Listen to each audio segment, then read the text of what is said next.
नल निषद देश के राजा वीरसेन के पुत्र थे। नल बहुत ही वीर, साहसी और सुंदर थे। शस्त्र विद्या और अश्व संचालन में भी वो निपुण थे।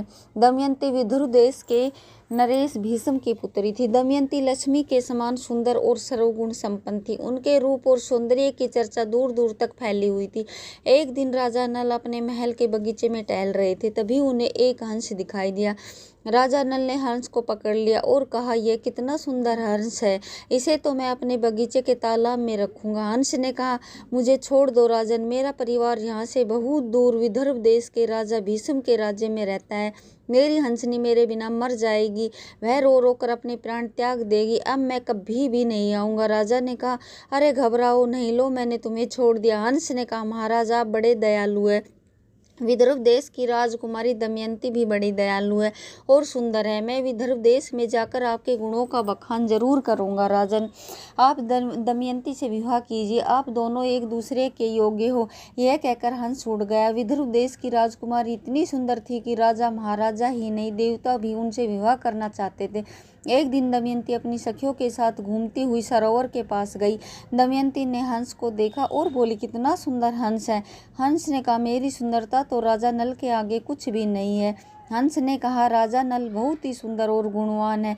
दमयंती ने हंस से पूछा, तुम कैसे जानते हो राजा नल को? हंस ने कहा, मैं कई देशों में घूमता रहता हूँ, लेकिन नल जैसा सुंदर और दयावान मैंने कोई नहीं देखा है। आप और राजा की जोड़ी बहुत अच्छी बनेगी, आप दोनों विवाह कर लो। हंस की बात सुनकर दमयंती मन ही मन राजा नल से प्यार करने लगी। एक दिन दमयंती की मां ने कहा कि महाराज, आपकी बेटी विवाह के योग्य हो गई है, हमें उसके विवाह के बारे में भी सोचना चाहिए। दूसरे दिन से ही दमयंती के स्वयंवर की तैयारियां शुरू हो गई। सभी देश के राजाओं और महाराजाओं को निमंत्रण भेजा गया। निषद देश के राजा को भी निमंत्रण भेजा गया। राजा नल निमंत्रण पाकर बहुत खुश हुए। दमयंती से विवाह के लिए राजा ही नहीं बल्कि देवतागण भी शामिल थे, इसलिए देवता भी स्वयंवर के लिए विदर्भ देश जा रहे थे। नल भी विदर्भ देश जा रहे थे। देवताओं को जब इस बारे में पता चला तो उन्होंने राजा नल को रास्ते में ही रोक दिया और बोले, राजा नल, दमयंती जैसी सुंदर कन्या किसी मनुष्य के साथ शोभा नहीं देती। तुम जाओ और दमयंती से कहो कि वो हम में से किसी एक देवता को ही वरण कर ले। परंतु दमयंती से तो मैं विवाह करना चाहता हूँ, मैं उनसे प्रेम करता हूँ।